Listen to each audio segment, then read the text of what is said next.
NAIA Terminal 2, Manila. Hmm, Manila International Airport, May 24, 2024. Yeah, dito tayo sa airport. Wala naman tayong ginagawa. 1 hour pa ang flight. Yeah.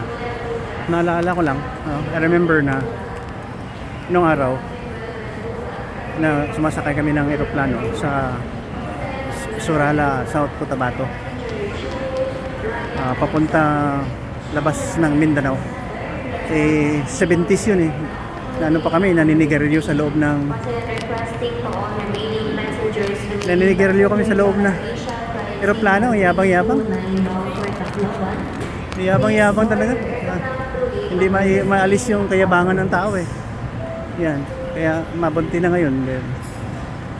Hindi na masyado naninigarilyo yung mga tao. Wala na, stricto. Hindi na pwede.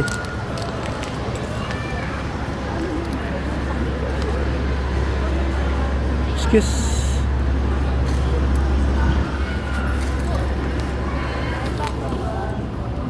Baby, say hi.